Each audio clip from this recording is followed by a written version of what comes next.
نحمده ونصلي ونسلم ونبارك على سيدنا رسوله الحبيب الكريم وعلى آله وصحبه اجمعین۔ بھئی ایک سوال ہے کسی صاحب کا، بہت الجھا ہوا ہے، میں اگر اس کو سمجھ گیا ہوں تو اپنی سمجھ کے مطابق میں اس کا جواب دیتا ہوں۔ یہ کوئی بیٹی ہے، 10 تولے حق مہر اس کا لکھا گیا، اور نکاح کے بعد کچھ عرصہ گزرا تو سسرال والوں نے گھر سے نکالنا چاہا،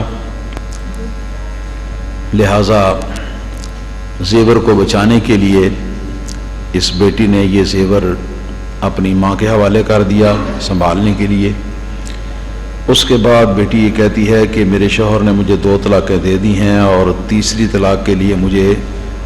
خلا لینے کا طریقہ کار بتا رہا ہے، اور مقصد یہ ہے کہ جو حق مہر مجھے دیا ہوا ہے وہ واپس لینا چاہتا ہے، 10 تولے سونا، اور اس کے عوض میں وہ طلاق مجھے دے گا۔ تو میں اس کے سامنے انکار کر چکی ہوں کہ زیور میرے پاس نہیں ہے۔ اب وہ قرآن پر حلف لینا چاہتے ہیں کہ یا تو یہ ہاتھ رکھ کر کہہ دیں کہ یہ زیور اس کے پاس نہیں ہے، اور اس طرح کی باتیں ہیں۔ تو اس میں وہ یہ خاتون جو ہیں، یہ بیٹی یہ کہہ رہی ہیں کہ اگر میں تسلیم کر لوں کہ زیور میرے پاس ہے اور اسے واپس کروں تو میری بہت بڑی بدنامی ہوگی، میں کیا کروں؟ اور اس کے بعد یہ بھی لکھتی ہے کہ مجھے جہیز بھی دینے کو تیار نہیں۔ یہ سٹوری لکھی ہے اور سوال اس کے اوپر نہیں لکھا کہ کس پوائنٹ کا جواب دینا ہے۔ میں نہایت اختصار کے ساتھ اس الجھے ہوئے سوال نامے کا، بلکہ اس واقعے کے اوپر ایک تبصرہ کر دیتا ہوں۔ وہ یہ ہے کہ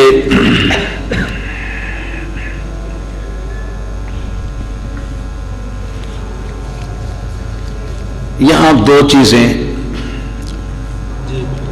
بتائی گئی ہیں مالی سلسلے میں۔ ایک تو یہ کہ شوہر والوں نے حق مہر میں 10 تولے سونا دیا تھا، دوسرے یہ کہ جو بیٹی سوال کر رہی ہے اس بیٹی کے ماں باپ نے اس کو جہیز بھی دیا تھا۔ تو مسئلہ یہ ہے کہ جس وقت اس طرح کے میاں بیوی کے درمیان ان بن ہو جاتی ہے تو اس موقع پر جو عورت اپنے شوہر کے ساتھ ازدواجی تعلقات قائم کر چکی ہے، چاہے ایک مرتبہ بھی، تو حق مہر جو ہے وہ اسی کا حق رہتا ہے، وہ اب اس کا مطالبہ شوہر ہرگز نہیں کر سکتا۔ البتہ علیحدگی کے موقع پر وہ سامان جو لڑکی کے ماں باپ نے لڑکی کو دیا ہوتا ہے وہ سامان لڑکی کا حق ہوتا ہے، اور جس حالت میں بھی وہ ہے اور جتنا بھی ہے وہ سارے کا سارا شرعی لحاظ سے اس لڑکی کو چاہیے کہ طلاق دینے والے یا گھر سے نکالنے والے واپس کریں۔ تو اب اس بیٹی نے وہ خلے کی بات کی ہے، تو اگر تیسری طلاق وہ نہیں دیتا اور خلا مانگتا ہے، وہ خلا وہ دینا چاہتا ہے، تو میرا مشورہ یہ ہے کہ بیٹی آپ کو تیسری طلاق لینے کی کیا مصیبت ہے؟ طلاقیں تو آپ کو 2 ہو چکی ہیں، اور جب 2 طلاقیں ہو چکی ہیں تو اس کے بعد عدت پوری ہونے کا انتظار ہے۔ عدت 3 ماہواریاں ہوتی ہیں، یا اگر حاملہ ہو تو اس کی عدت ہوتی ہے بچے کا پیدا ہونا۔ جس وقت عدت پوری ہو جائے اس کے بعد آپ آزاد ہیں، اور آپ دوسری جگہ اگر نکاح کرنا چاہتی ہیں تو آپ نکاح کر سکتی ہیں۔ آپ کو خلا لینے کی تیسری طلاق کے لیے ضرورت ہی نہیں، نہ تیسری طلاق آپ کو درکار ہے۔ تو ایک تو یہ بات ہے، اور دوسرا مسئلہ جو ہے وہ ہے اس کا، اس طریقے سے آپ کا زیور بھی بچ جائے گا۔ اور دوسرا مسئلہ رہا جہیز کا، تو جہیز کے سلسلے میں اب یہ ہے کہ وہ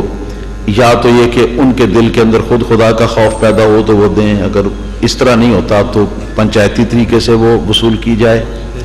پنچایتی طریقے سے وصول نہیں تو پھر اس کے بعد پھر وہ ایک ہی چیز رہ جاتی ہے، فیملی کورٹ میں ایک درخواست دیں اور بتائیں کہ میرا اس کا ازدواجی تعلق ختم ہو چکا ہے، مجھے 2 بار طلاقیں دے چکا ہے، قصہ ختم ہو چکا ہے، عدت گزر چکی ہے، علماء فتویٰ دے چکے ہیں کہ میں اب اس کی بیوی نہیں ہوں، تو اب میرا جہیز جو ہے اس کا سامان واپس دلوایا جائے، تو اس طرح عدالت جو ہے وہ اس کو دلوا سکتی ہے واپس۔